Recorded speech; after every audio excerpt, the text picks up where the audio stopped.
जय माता रानी की। दोस्तों, माँ भगवती दुर्गा की कृपा सदैव आप और आपके समस्त परिवार पर बनी रहे। शुक्ल पक्ष की अंतिम तिथि कहलाती है पूर्णिमा। पूर्णिमा अर्थात समस्त प्रकार की कामनाओं को पूर्ण करने वाली तिथि और सनातन धर्म में पूर्णिमा का महत्व भी बहुत अधिक होता है। ऐसा कहते हैं कि पूर्णिमा तिथि के दिन पवित्र नदी में स्नान करने से और दान करने से पुण्यकारी फलों की प्राप्ति होती है। तो वैसे तो प्रत्येक महीने में पूर्णिमा आती है, लेकिन हर पूर्णिमा का अपना महत्व होता है। अब जो पूर्णिमा है चैत्र मास की पूर्णिमा, यह हिंदू नव वर्ष की पहली पूर्णिमा है। चैत्र मास की पूर्णिमा इसलिए भी बहुत महत्वपूर्ण मानी जाती है क्योंकि इस दिन भगवान हनुमान जी का जन्म हुआ था, तो इसलिए इस दिन को हनुमान जन्मोत्सव के रूप में मनाते हैं।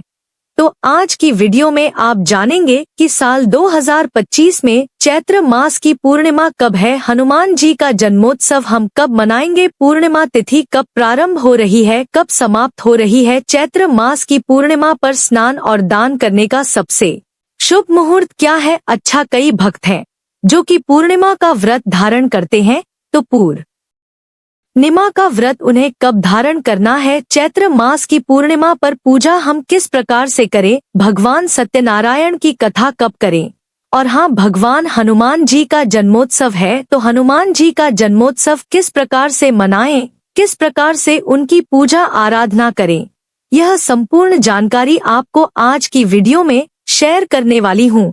तो बहुत महत्वपूर्ण है, आज की वीडियो पूरा जरूर देख लीजिए। अच्छी लगे वीडियो तो लाइक भी जरूर कीजिए क्योंकि आपके लाइक्स, आपके कमेंट्स मेरे लिए बहुत महत्वपूर्ण होते हैं।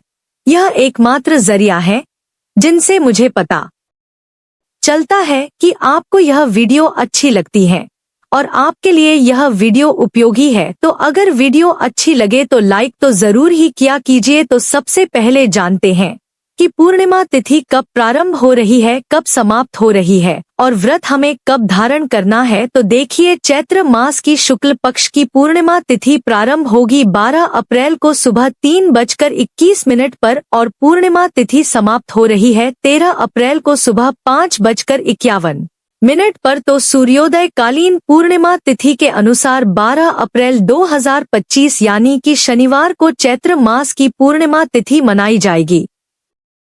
अब इसी दिन व्रत धारण करना है और इसी दिन स्नान, दान, दीपदान इत्यादि जो भी कार्य होते हैं।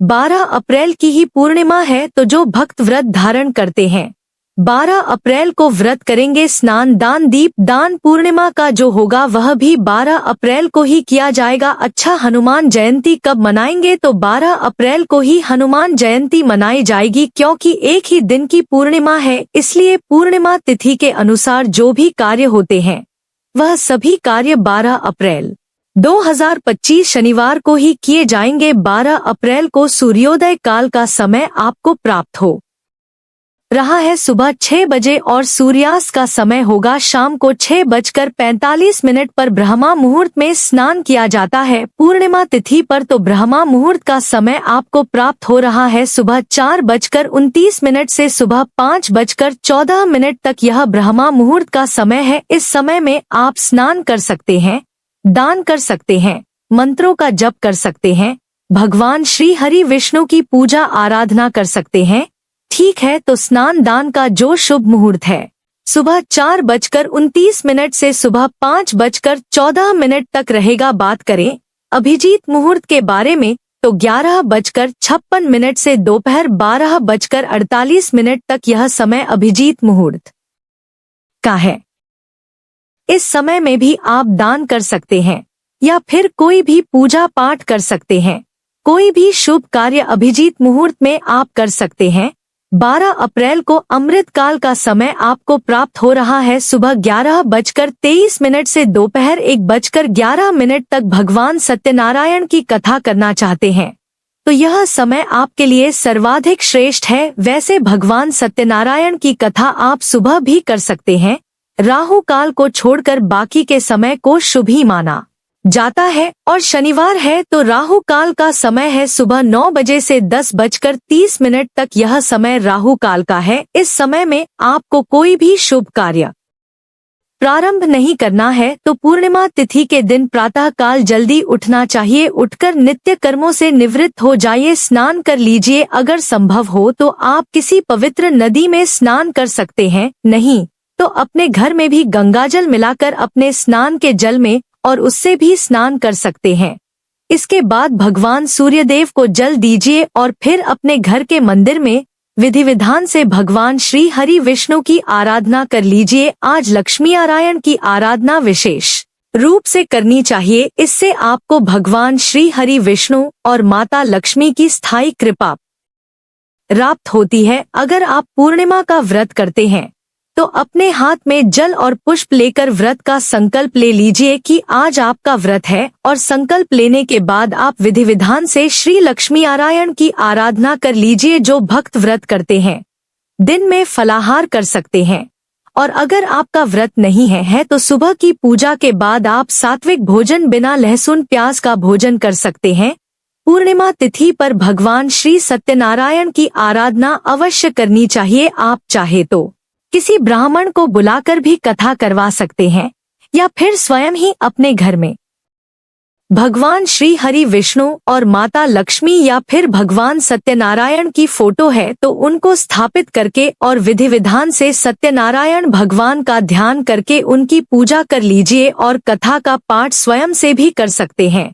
बस इतना ध्यान रखिए कि ब्राह्मण के लिए दान की सामग्री अवश्य निकाल दीजिए दक्षिणा के साथ। इसके बाद आप स्वयं भी कथा पढ़ सकते हैं और फिर दान की सामग्री किसी ब्राह्मण को भिजवा सकते हैं, लेकिन कथा आपको चाहे स्वयं या फिर ब्राह्मण के द्वारा करवा लेनी चाहिए प्रत्येक पूर्णिमा पर। इससे किसी भी प्रकार की परेशानी आपके जीवन में नहीं आती है। कोई भी कामना हो आपकी भगवान सत्यनारायण की कृपा से पूर्ण होती है। परेशानियों से मुक्ति पाने का और कामनाओं को पूर्ण करने का जो सबसे सरल उपाय है वो है भगवान सत्यनारायण की आराधना, चाहे आप स्वयं से करें या फिर किसी ब्राह्मण के द्वारा करवाएं, करना आवश्यक है। और फिर शाम के समय जब चंद्रमा उदित होते हैं तो चंद्रमा के दर्शन करके उनको दूध से अर्घ अवश्य देना चाहिए सबको, चाहे आप व्रत करते हैं या नहीं करते हैं। पूर्णिमा के चंद्रमा को अर्घ देना आवश्यक है। बस इतना करना है आपको कि एक पात्र में थोड़ा सा कच्चा दूध लेना है, जल से इसे भर दीजिए पात्र को, और इसमें थोड़ा अक्षत और थोड़ा सा चंदन, सफेद चंदन हो तो आप डाल सकते हैं। इसके साथ ही आपको थोड़ा मिश्री डालना है या फिर शहद डालना है, पुष्प डालना है सफेद रंग का, और भगवान चंद्रदेव के दर्शन करते हुए ओम सोम सोमाय नमः या ओम चंद्रम से नमः, इन दोनों में से कोई भी मंत्र बोलते हुए चंद्रमा को अर्घ दीजिए, परिक्रमा कीजिए और धूप दीप दिखाकर उनकी पूजा कर लीजिए। इतने मात्र से आपके जीवन की परेशानियां समाप्त हो जाती हैं।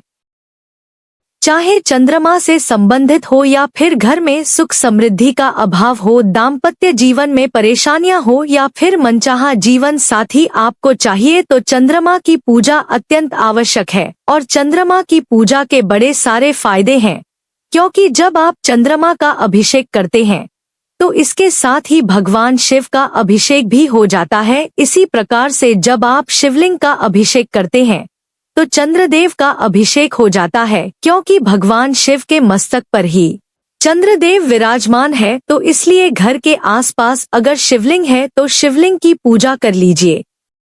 इसके साथ ही चंद्रदेव को अर्घ तो सबको देना चाहिए, चाहे आप व्रत करते हैं या नहीं करते हैं।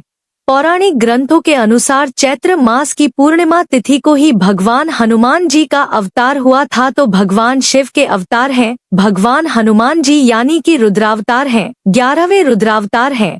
तो इनकी आराधना चैत्र मास की पूर्णिमा पर अवश्य करनी चाहिए। तो घर के आसपास अगर हनुमान जी का मंदिर है तो वहां जाकर हनुमान चालीसा का पाठ आपको करना चाहिए, बजरंग बाण का पाठ करना चाहिए, सुंदरकांड का पाठ आप चाहे तो आज कर सकते हैं, चाहे तो मंदिर में या फिर घर में कहीं पर भी। मंदिर में आपको दीप दान अवश्य करना है। हनुमान जी के मंदिर में तिल तेल का या फिर शुद्ध घी का दीपक जलाकर और वहीं मंदिर में ही बैठकर आप चाहे तो हनुमान चालीसा का पाठ कर सकते हैं, या फिर अगर आपके पास समय हो तो सुंदरकांड का पाठ भी कर सकते हैं। अपनी इच्छा के अनुसार, अपने समय के अनुसार मंत्रों का जप भी कर सकते हैं। ठीक है, आज के दिन हनुमान जी की आराधना करने से बहुत सारे संकटों का समाधान हो जाता है। अच्छा, भगवान श्री राम के भक्त हैं भगवान हनुमान जी, तो आज के दिन आपको हनुमान जी को प्रसन्न करने के लिए भगवान श्री राम और माता सीता की आराधना अवश्य करनी है। और इसके लिए हनुमान जी की पूजा करने से पहले भगवान श्री राम और सीता जी का ध्यान कर लीजिए, उन्हें प्रणाम कर लीजिए। भगवान श्री राम और सीता जी के मंत्रों का जप करने के बाद ही आपको हनुमान चालीसा का पाठ करना चाहिए, इससे हनुमान जी अत्यंत प्रसन्न हो जाते हैं। तो चैत्र मास की पूर्णिमा बहुत महत्वपूर्ण है और बहुत सारे देवी देवताओं का आशीर्वाद आपको प्राप्त हो सकता है। अगर आप नियम पूर्वक विधि विधान से पूर्णिमा के दिन इन सभी देवी देवताओं की आराधना करें तो और पूर्णिमा के दिन चंद्रमा को अर्घ देना आवश्यक है। तो चंद्रोदय काल का समय होगा शाम को 6:20 पर और 13 अप्रैल से वैशाख मास प्रारंभ हो रहा है। तो वैशाख स्नान किस प्रकार से करें और वैशाख मास की सभी कथा कहानियाँ इस चैनल पर आपको मिलने वाली हैं।